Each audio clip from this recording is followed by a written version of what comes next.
Morning all, real quick video. This is the day after Mother's Day. Happy Mother's Day. It was warm, so I planted out pretty well everything. I just checked the soil temperature, and it's warm enough for me to plant my cucurbits too. So after work today, I'm coming out and planting squash and cucumbers, and that ought to do me for the year. Cleaned up the annual side, weeded it, got stuff in the ground, got seeds in the ground. The rest of it's looking pretty rough. There's a lot of bindweed everywhere.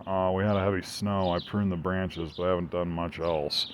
So we're off to the races, and I have a whole lot of yard work to be doing over the next month or so, getting this back in manageable shape. But I'm planning on doing that this year. So quick walkthrough for what I've got in the annual bed so far. This is New Zealand spinach. It grows like a weed. The hotter it gets, the more it likes it, and the faster it grows. I like it. It's like spinach, but leaves are a little thicker, a little more watery. It's not at all related to the spinach. It's a tropical plant, I think, either tropical or subtropical. But it's good, and it grows huge. And tried it last year and liked it. Down the row here, I've got parsley and basil alternating, and then rosemary at the back. So just putting up my usual kind of border of aromatic herbs to try and chase off whatever bugs I can. It almost never works, but I eat a lot of parsley and basil and rosemary, so it'll get used. I did something different with my tomato cages. I was tired of the cages always falling over. So I bought a bunch of remesh. I bought a roll of remesh and a bunch of T-posts. And if these pepper and tomato plants get big enough to pull these things over, I'm probably just going to quit gardening. So I'm sick of fighting it.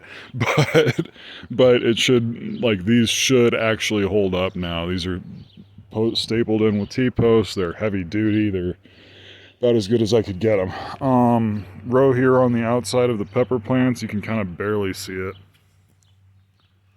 Onions, this end is, the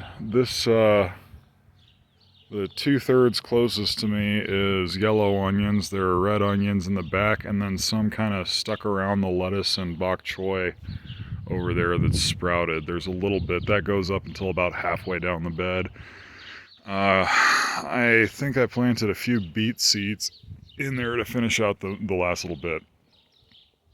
I got 1,000 head kale at either end of the trellis. I made this trellis for the green beans and cucumbers. I still want to poke at it a little bit, but it's pretty well supported at this point. Like, it ought to hold up for the most part. I just kind of want to tie it down at the ends a little better. And then I put the 1,000 head kale on either end of it, and then promptly knocked off the growing tip and like beat up one of the 1,000 head kale plants. That's this guy. So we'll see if it survives. I'm hopeful. It's a pretty hardy plant, but I really did some damage to it because I put it in. I pounded all the T-posts, put that in, put up the trellis, and my trellis was about 6 inches short, I thought, so I moved it, and when I was moving it and pulling out the T-post, I beat up the plant. So, whoops. I have dragon tongue beans in this patch. This is only about, a 3-foot by 5-foot patch or so. That's as much dragon tongue beans as I wanted this year. I always plant a ton of them, but I always get sick of harvesting them, and I eat them, but I don't eat that many of them, so I decided to let it go. I have garlic planted over here. There's still a few weeds in this area. This is where the squash beds, like the big squash vines, are going. So I need to go through and finish weeding these out when I plant the squash vines, or the squash plants after work today. These are perpetual spinach. I like perpetual spinach. That's a kind of chard. It's biennial, so it's not going to flower no matter how hot it gets this summer.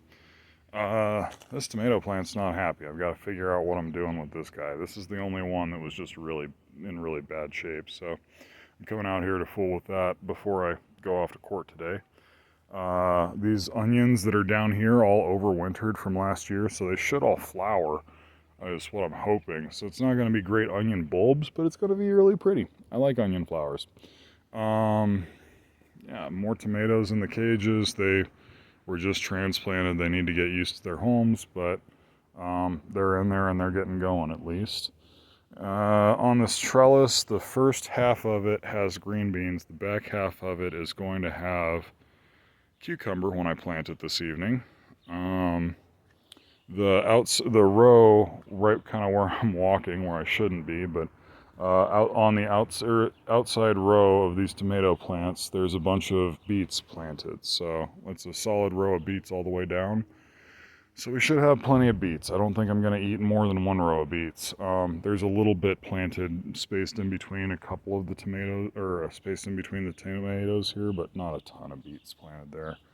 I always overplant beets and then end up not eating all of them, or like they get crowded and I don't thin them, something like that. So my theme for this year is try for fewer plants and do better plants, like do a higher quality job with it. And then this guy, this is a 1,000-head kale that overwintered. This is how big it got last year. It survived the winter like that. I'm going to let it keep going. I am very curious to see how big it gets. Because this variety is supposed to be able to get very, very big enough to be used as walking sticks in its natural range where it doesn't die off in the winter usually. Other plants on the outside edge, you can see plenty of bindweed. There's garlic planted in the blueberry patch, and the blueberry patch hasn't recovered. Like it hasn't broken dormancy from winter. I think it might have died. I replanted raspberries. I have black raspberries in there now, I think. I used to have heritage red raspberries, but the vines kind of died off, and I didn't end up eating that many of them, and I was tired of dealing with the stickers, so I tried to get some thornless black raspberries in there. We'll see if it worked. And then it's kind of slow starting, but the blackberries are coming back already as well. So we should have plenty of blackberries. As far as on the tree side, we got tons of bindweed. Some stuff I've got to clean up. My deck is still being repaired. So that's why there's a bunch of stuff. I can't really work around in the downstairs patio area and process stuff as well as I'd like burning weeds and branches and stuff. Like I can't burn slash with a bunch of, construction materials right there. But it's coming sooner or later. And then in the meantime, aside from a bunch of branches being knocked off, there's a pretty heavy fruit load anticipated, at least on the cherries, the nectarines, and the pears. The apples, I'm not quite sure. I'm anticipating that not all the apples are going to set fruit this year because our winter was so unseasonably warm. I don't think we hit the chill hours necessary for some of the more, for some of the varieties. Some of them, it should be okay, but apples like,